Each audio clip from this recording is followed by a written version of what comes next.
எனக்கு மெசேஜ் பண்ணுற most of the people கேட்குற காமனான கொஸ்டின் எப்படி சேல்ஸ் பண்ணுறீங்க இல்லைனா எப்படி கிளைண்ட் ஆன்போர்ட் பண்ணுறீங்க அப்படிங்கிறது தான். இதை சிம்பிளாக எக்ஸ்பிளைன் பண்ணணும் அப்படின்னா, கொஞ்ச நாளைக்கு முன்னாடி நான் ஒரு கிளைண்ட் ஆன்போர்ட் பண்ண ட்ரை பண்ணேன். அந்த கதையிலேருந்து ஆரம்பிக்கும். ஒரு எக்ஸ்போக்காக கோயம்புத்தூர் வரைக்கும் போயிருந்தேன். அங்கே வந்து ஒரு மேனுஃபேக்சரிங் கம்பெனியோட சேல்ஸ் ஹெட்டை மீட் பண்ண முடிஞ்சது. அவர்கிட்ட பேசிகிட்டு இருக்கும்போது எனக்கும் இந்த ரெக்யர்மெண்ட்லாம் இருக்குது, உங்களோட கான்டாக்ட் டீட்டெயில் ஷேர் பண்ணுங்கள், நாங்கள் வந்து உங்களை இந்த எக்ஸ்போ முடிச்சதுக்கப்புறம் கான்டாக்ட் பண்ணுறோம் அப்படிங்கிற மாதிரி சொல்லியிருந்தாரு. ஒரு 4 நாள் கழிச்சு கரெக்டாக ஒரு அன்னோன் நம்பர்லேருந்து கால் வந்துச்சு. சரி யாருன்னு எடுத்து பார்த்தா நான் கோயம்புத்தூரில் மீட் பண்ணியிருந்தேன் அதே பர்சன். எனக்கு ஆக்சுவலாக மார்க்கெட்டிங் ரெக்யர்மெண்ட் இருக்குது, எங்கள் கம்பெனியில் நான் பேசிட்டேன், எங்களோட ஃபவுண்டர்ஸ் வந்து நேரில் மீட் பண்ணி ஒரு ப்ரொபோசல் கொடுங்க, நீட்டாக ஒரு ப்ரொபோசல் ரெடி பண்ணிட்டு வந்துருங்க, அதுக்கு முன்னாடி உங்களோட போர்ட்ஃபோலியோலாம் இன்றைக்கே எனக்கு அனுப்புங்க அப்படின்னாரு.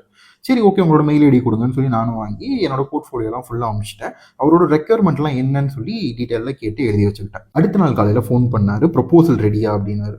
ரெடி பண்ணிக்கிட்டு இருக்கேன் சார், இன்னைக்கு உங்களுக்கு கிடச்சிரும், மெயில் பண்ணிடுறேன் அப்படின்னா, இல்லை நீங்கள் ப்ரொபோசலை முடிச்சு எடுத்துகிட்டு நேரில் வந்துடுங்க அப்படிங்கிறாரு. நான் சேலமில் ஆத்தூரில் இருக்கேன், அவர் கம்பெனி கோயம்புத்தூரில் இருக்குது. கிளம்பி இன்றைக்கே வாங்கன்னு சொல்கிறீங்களே, எப்படி சார் வர முடியும் அப்படின்னு கேட்டால், இல்லை கிளம்பி வந்துருங்க, இன்றைக்கி எங்களோட ஃபவுண்டர்ஸ் இருக்காங்க, நீங்கள் வந்து வந்தால் நேரில் மீட் பண்ணிடலாம், கண்டிப்பாக கிளம்பி வந்துங்க, நீங்கள் வரீங்கன்னு நான் சொல்லிடுறேங்கன்ட்டு அவரே ஃபோன் வச்சிட்டாரு. எங்கள் ஊர்லேருந்து ஒரு 30-35 கிலோமீட்டர் தாண்டி போயிட்டு இருக்கேன். திரும்ப அவர்கிட்ட இருந்து கால் வருது, எங்களோட ஃபவுண்டர்ஸ் இன்னைக்கு அவைலபிளாக இல்லை, டைரக்டர்ஸ் தான் மீட் பண்ண முடியும்னாரு. சரி ஓகே சார், பிரச்சனை இல்லை, நான் நேரில் வந்து மீட் பண்ணலாம். இல்லை அவங்களும் வந்து ஒரு ஜிமீட்டில் மீட் பண்ணால் போதும்னு சொல்கிறாங்க. ஒரு ஜிமீட் லிங்க் அனுப்புகிறோம், ஒரு 10 நிமிஷத்தில் கனெக்ட் பண்ணிடுங்க சார். நான் பஸ்ஸில் வந்துக்கிட்டு இருக்கேன், அப்படியெல்லாம் அந்த ஜிமீட்டில் கனெக்ட் பண்ணிட முடியாது, எனக்கு ஒரு ½ அன் ஹவர் டைம் கொடுங்க, நான் ஏதாவது யோசிச்சுட்டு சொல்கிறேன்னு சொல்லிட்டு ஃபோனை கட் பண்ணிட்டேன். நான் போயிட்டு இருந்தது ஒரு கவர்மெண்ட் பஸ், நல்லா தள்ளாடி போயிட்டு இருந்தது. கண்டக்டர்கிட்ட போயிட்டு, அண்ணா தயவு செஞ்சு பஸ்ஸை எங்கேயாவது நிறுத்துங்க, என்னை இறக்கி விட்டுருங்க அப்படின்னு கேட்டால், இல்லைப்பா முடியவே முடியாது, உன்னை இறக்கிலாம் விட முடியாது, ஸ்டாப் ஏதாவது வந்தால் தான் இருக்குங்கிறாரு. நம்ம எல்லாருக்குமே தெரிஞ்சிருக்கோம் இல்லையா, அந்த முத்துமலை முருகன் கோயில். ஆக்சுவலி அந்த இடத்த தாண்டும் போது டிரைவர் நான் கன்வின்ஸ் பண்ணிட்டேன், கண்டக்டரும் சரி ஓகே இறக்கி விடுறேன்ட்டாரு. ஒரு இடத்துல இறக்கி விட்டுட்டாங்க. அங்கே பக்கத்தில் ஒரு ஹோட்டல் இருந்துச்சு, அந்த ஹோட்டலில் போயிட்டு நான் ஒரு மீட்டிங் அட்டன் பண்ணி இங்கே உட்காந்து அட்டன் பண்ணலாமான்னு கேட்டேன். சரி அட்டன் பண்ணிக்கோங்க. நான் மொபைல் ஆன் பண்ணி மீட்டிங் லிங்க் அமைச்சாங்க. அந்த லிங்க் உள்ள போயிட்டேன். உள்ள ஒரு 10 பேர் உட்காந்துருக்காங்க.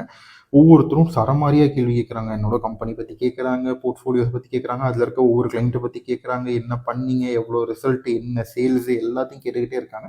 அதுக்கடுத்து அவங்களோட கம்பெனிஸை பற்றி வந்து டீட்டெயில்டாக எக்ஸ்பிளைன் பண்ண ஆரம்பிச்சிட்டாங்க. இந்த கான்வர்சேஷன் கிட்டத்தட்ட ஒரு 3/4 மணி நேரம் போகுது. நான் சம்மந்தமே இல்லாமல் ஒரு ஹோட்டலில் உட்காந்து இந்த கான்வர்சேஷன் ஃபுல்லாக பார்த்துட்டு இருக்கேன். அந்த ஹோட்டலே திருன்னு வேடிக்கை பார்த்துக்கிட்டு இருக்கு. ஒரு ½ அன் ஹவர் கழிச்சு, சரி உங்களோட அப்ரோச் எங்களுக்கு பிடிச்சிருக்கு, நீங்கள் ப்ரொபோசலை டிராஃப்ட் பண்ணி நேரில் எடுத்துகிட்டு வந்துருங்க, நீங்கள் மெயில் பண்ண வேண்டாம், நெக்ஸ்ட் வீக் நாங்கள் மீட் ஷெடியூல் பண்ணுறோம், உங்களுக்கு வந்து சேல்ஸ் ஹெட் கோஆர்டினேட் பண்ணுவார் அப்படிங்கிற மாதிரி சொல்லிட்டு ஃபோன் வச்சிட்டாங்க. கோயம்புத்தூருக்கு எடுத்த டிக்கெட்டோட பாதி வழியில் இறங்கிட்டு அந்த மீட்டிங்கையும் முடிச்சுட்டு திரும்ப என்ன பண்ணுறதுன்னு தெரியாமல் ரிட்டன் பஸ் வருமானு சொல்லி ரோட்டில் உட்காந்துட்டேன். அடுத்த வாரம் மீட்டிங்க்கு வரேன்னு சொல்லியும் கமிட் பண்ணிட்டேன்.